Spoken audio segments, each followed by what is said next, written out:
Bienvenue tout le monde. Au moment d'enregistrer ces images, nous sommes le samedi 2 septembre 2023. Pour celles et ceux qui n'auraient pas vu mes anciennes vidéos, je me présente. Je suis Normand Montminy. Ça fait plus de 40 ans que je travaille sur le dossier de la criminalité routière sans être payé, ce qui n'enlève rien au sérieux de mon travail. Je précise que je fais plusieurs courtes vidéos pour compléter le dossier parce que si je fais une vidéo trop longue, la fatigue s'installe. Déjà que c'est stressant de parler à un enregistrement. La fatigue s'installe, si j'ai mal expliqué quelque chose et j'ai vraiment bafouillé, être obligé de recommencer une vidéo quand ça fait 15 ou 20 minutes que je parle, c'est un petit peu désagréable d'être obligé de tout recommencer. Donc, je fais plusieurs courtes vidéos qui vont se suivre. Et voici, je commence. Les trois principales provocations de soi-disant accidents sur la route, que j'ai nommé le trio meurtrier de la route, ce sont les excès de vitesse volontaires, se rapprocher d'autres véhicules, je l'ai mis au singulier ici, mais se rapprocher d'autres véhicules, sans respecter la distance minimum de sécurité, dans le but de faciliter les dépassements illégaux afin de maintenir les excès de vitesse. Et ça recommence, se rapprocher d'autres véhicules, tout ça, c'est un cercle vicieux sans fin, c'est toujours les trois mêmes infractions qui reviennent. Et chacune de ces trois infractions, c'est le même danger que conduire bourré d'alcool. Ça provoque des pertes de contrôle et, en conséquence, ça provoque des dommages matériels, ça blesse et ça tue. La police manque clairement à son devoir et il va falloir que ça soit corrigé, cette situation-là. Il n'est plus question que la police tolère des comportements dangereux. Ici, j'ai le tableau sur les causes d'hospitalisation. Ça provient du ministère de la Santé et des Services sociaux. Remarquez que j'essaie d'éviter de parler trop vite pour ne pas m'enfarger dans mes mots à cause du stress de l'enregistrement. Donc, ça vient du ministère des Services de la Santé et des Services sociaux sur les causes d'hospitalisation. Donc, ce sont des chiffres officiels. Je n'ai pas inventé les chiffres. Donc, petite remarque, ce tableau date du milieu des années 90, ça fait presque 30 ans. Mais j'ai déjà demandé des statistiques plus récentes. Le problème, c'est que les tableaux sont moins détaillés, donc c'est difficile de comparer. Sauf que par observation, je constate que la situation s'est détériorée sur les routes, même si je n'ai pas de chiffres pour le prouver. Mais quand même, pour donner un aperçu, voici ce que dit le tableau. Au bout de la ligne rouge, on constate qu'il y a plus de 22% des personnes qui entrent à l'hôpital sont des victimes de comportements dangereux sur la route. Victimes de conduite dangereuse. Et en jour d'hospitalisation, on compte 25%, tellement les blessures sont graves. Ensuite, puisque le personnel médical est débordé, je dis que, je me suis mal exprimé, il y a des erreurs médicales causées par l'épuisement du personnel. Si on prenait les grands moyens pour discipliner les conducteurs délinquants, il y a environ 20% de moins de personnes qui vont entrer à l'hôpital, ce qui va soulager le débordement du personnel, c'est-à-dire le personnel surdébordé qui travaille trop dur. On va éviter d'autres erreurs médicales en prenant les grands moyens de faire respecter la loi sur la sécurité routière. Il faut aussi considérer la responsabilité criminelle de ceux qui refusent de faire respecter la loi sur la sécurité routière. Et je ne parle pas seulement de ceux qui travaillent dans le soi-disant système de justice. Il y a les politiciens en conflit d'intérêts, étant eux-mêmes des conducteurs dangereux, refusent de prendre les grands moyens pour faire respecter la loi. Déjà, s'ils étaient sains d'esprit, ceux qui sont au gouvernement, j'aurais pas besoin de travailler et de faire pression pour qu'on règle le problème. mon projet de loi que j'ai écrit, il va devoir passer tôt ou tard ou des gens devront en répondre devant un juge. C'est clair, ça. Les politiciens véreux, vous refusez encore de régler le problème, je vais vous réussir à vous envoyer devant un juge tôt ou tard. Maintenant, le chiffre que j'ai écrit ici, si je l'explique, au début des années 80, donc il y a presque 40 ans, un représentant de la Société d'assurance automobile du Québec a déclaré qu'il y a plus de 95% des accidents qui seraient évités, facilement évités, avec un minimum de prudence et de respect du code de la route.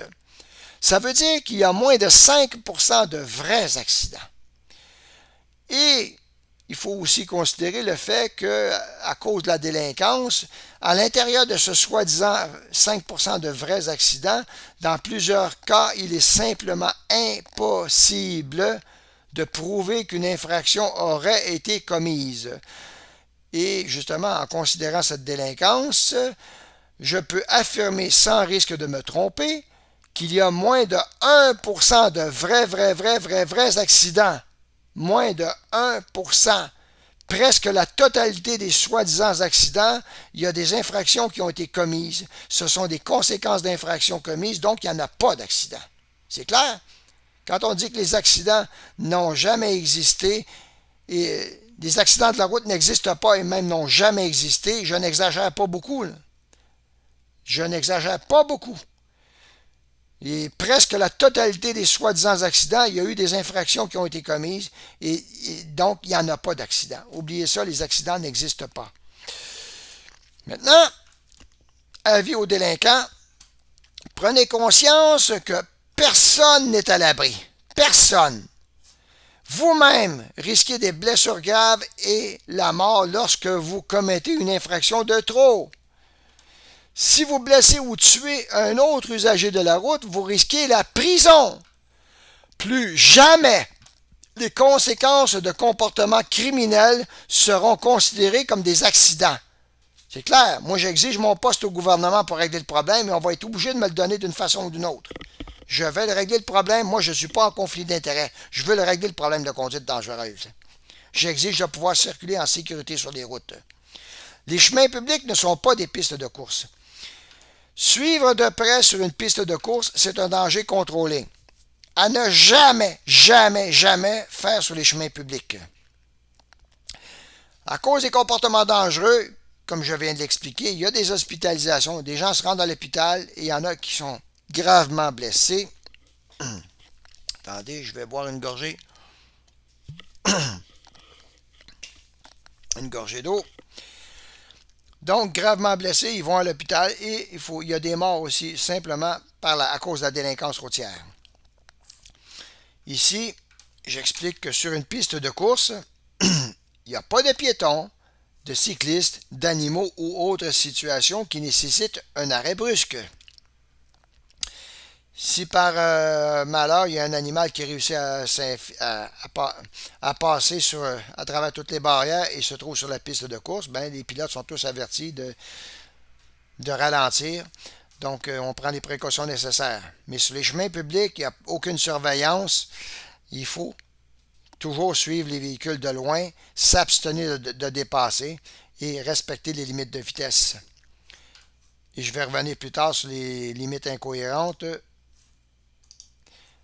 Plus tard, mais maintenant, j'explique ici, sur nos autoroutes, les limites de vitesse, comme vous êtes censé le savoir, c'est minimum 60, maximum 100. Donc, il ne peut pas y avoir plus que 40 km/h de différence entre le véhicule le plus lent et le véhicule le plus rapide. Quelqu'un qui conduit à 70 ou 80 km/h pour économiser de l'essence ou prolonger son autonomie électrique, il est dans les limites légales et sécuritaires. Les excès de vitesse provoquent des situations extrêmement dangereuses. Par exemple, quelqu'un qui roule à 70-80, puis là, l'autre délinquant qui arrive par derrière, qui roule à 120, 130, 140. Un instant, là, il y a plus que 40 km/h de différence entre les véhicules. Et c'est totalement inacceptable. Et je passe les détails sur les autres dangers et pertes de contrôle. Voilà, ici. Évidemment, l'excès de vitesse a pour conséquence de prolonger les distances de freinage, des collisions souvent évitables si la limite est respectée, deviennent inévitables à cause de la délinquance. Donc, frapper un piéton ou un cycliste, un animal ou provoquer une collision avec un autre véhicule, voilà l'excès de vitesse. En prolongeant les distances de freinage, ça devient assez dangereux. Ça devrait être hautement criminalisé. Il faut des limites respectables, comme je l'ai déjà dit, et il faut les faire respecter. Ici, vous pouvez mettre sur pause pour prendre le temps de lire. J'explique que, bon, il y a des conducteurs délinquants, ils roulent trop vite, ils manquent des virages, et plus absurde encore, c'est qu'il y a des idiots qui trouvent le moyen de manquer un virage parce qu'ils n'ont pas respecté la réduction de vitesse clairement affichée. On affiche une réduction de vitesse, c'est pas pour rien, c'est parce que la courbe, elle est dangereuse. Donc, s'il y a une perte de contrôle dans un virage, c'est au minimum une négligence criminelle, c'est pas un accident. Il n'y a pas beaucoup plus de choses à dire sur l'infraction excès de vitesse, mais je vais parler des deux plus fréquentes infractions qui ont pour but de maintenir l'excès de vitesse. Comme déjà expliqué, je répète, excès de vitesse volontaire, suivre de dangereusement après pour faciliter les dépassements illégaux. Voilà les deux infractions qui sont aussi graves que l'excès de vitesse elle-même. Ici, tolérance inacceptable. Il faut des limites respectables, comme j'ai souligné, et les faire respecter. Il faut aussi mettre fin au délire psychiatrique suivant. Depuis 2015, le fait de réduire les limites de vitesse un peu partout sans justification, c'est un vrai scandale. Non seulement ça n'augmente pas la sécurité, mais au contraire, ça multiplie les dépassements. C'est vraiment délirant. Réduire les limites de vitesse et ne pas les faire plus respecter qu'avant, c'est aberrant. Ah, excusez-moi, je vais reprendre. Comme je vous ai dit, le bouton de la souris est beaucoup trop sensible. Et je passe à l'image suivante. Là où il y a de la gêne, il n'y a pas de plaisir. J'ai déjà été témoin d'un dangereux psychopathe, comme représenté ici, sur un chemin en forme de croissant. Je me promenais en bicyclette et puis il y a très peu de gens qui circulent dans un endroit pareil. Il y a seulement les gens qui habitent à cet endroit. À l'occasion, il y a des livreurs ou des visiteurs. Ils reçoivent de la visite de parents ou d'amis. À part ça, il y a très peu d'étrangers qui circulent sur un chemin pareil. J'ai déjà été témoin d'un fou dangereux qui est arrivé ici à grande vitesse. Malgré l'exagération, il a presque viré sur deux roues. Comprenez qu'il a pris la courbe assez rapidement. Et on a entendu les pneus qui faisaient du bruit. Il ne laisse aucun doute sur le fait qu'il roulait trop vite. Et ensuite, il a fortement accéléré pour s'immobiliser au coin ici. Et incroyable, il n'a pas pensé que plusieurs voisins auraient pu l'avoir fait. Plusieurs voisins auraient pu l'avoir vu faire. Plusieurs voisins ont vu ce qu'il a fait. Je me suis mal exprimé, désolé. Et je vais y revenir. Je vais parler aussi par comparaison. Le conducteur délinquant qui dépasse illégalement le véhicule vert ici, le conducteur du véhicule, il pourrait théoriquement noter la plaque d'immatriculation et porter plainte à la police, mais le problème, la police, je n'ai pas vu ce qui s'est passé, je ne peux rien faire. Même chose avec les autres dangereux psychopathes qui osent dépasser à l'approche d'un virage sans visibilité. On ne voit pas si un véhicule s'en vient en face. Il y a des idiots qui dépassent à l'approche du sommet d'une pente. On ne voit pas, il y a peut-être un véhicule qui monte la pente, on ne le voit pas du tout, mais il y a des idiots qui prennent des risques. Et même quand la route est droite, on voit le véhicule qui s'en vient en face, l'idiot prend quand même le risque de dépasser au mépris de la sécurité publique, Mais le psychopathe qui ne connaissent pas le sentiment de honte, hein, je répète, ces psychopathes ne connaissent pas le sentiment de honte. Mais souvent, ils s'en sortent avec des plaintes sans suite parce qu'on n'identifie pas clairement le conducteur dangereux. Par contre, je reviens ici, le conducteur qui a été vu par ses voisins. Si un voisin s'en va lui parler pour dire « Hey, ce que tu as fait là, c'est dangereux », on a affaire à un psychopathe qui ne connaît pas le sentiment de honte. Il va répondre « Va chier, mets-toi de tes affaires. » Je sais, là, ça fait 40 ans que je travaille sur le dossier de la criminalité routière. J'ai eu des témoignages. Et en plus de moi-même être témoin de certaines choses, j'ai eu des témoignages de personnes qui ont subi des choses inacceptables. Donc, ce sont vraiment, quand je parle de psychopathes, vraiment, il y a des individus qui ce sont des sous-humains, des déchets de l'humanité. On passe à la page suivante. Je voudrais offrir mes félicitations au caricaturiste qui a bien représenté le trouble psychiatrique de la délinquance routière. Le policier demande comment est-ce arrivé. Là, le psychopathe, il a l'air en colère, là. C'est un psychopathe. Il dit « Je roulais tranquillement à 80 km/h. » Quoi? La limite, c'est seulement 50 ici, là. Il roulait à 80 et ce moron, quoi? Respectait la limite de vitesse, alors bang, je l'ai percuté. C'est incroyable. En osant déclarer son excès de vitesse, comme si c'était normal. Il ne se cache même pas de son comportement criminel. C'est absolument délirant.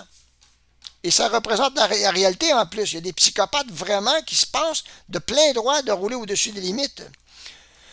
Donc, en passant, si vous êtes francophone, respectez votre langue. On ne dit pas moron, on dit imbécile. Trop d'anglicisme pollue notre langage. Mais revenons au sujet qui nous intéresse. Le fou qui reproche à l'autre de respecter la limite, c'est lui le dangereux. Il faut vraiment être un psychopathe pour oser faire des reproches à sa victime. C'est incroyable. Et même des psychiatres sont... Écoutez, quand on observe des comportements de psychopathes comme ça, on est incapable de comprendre comment ça fonctionne. On constate qu'il y a vraiment des psychopathes extrêmes, on le constate, mais essayer de comprendre le raisonnement tordu de ces gens-là, c'est presque impossible. C'est incroyable. Donc, voici pour cette petite partie. On va passer à la deuxième. Je vous remercie de votre attention. À bientôt.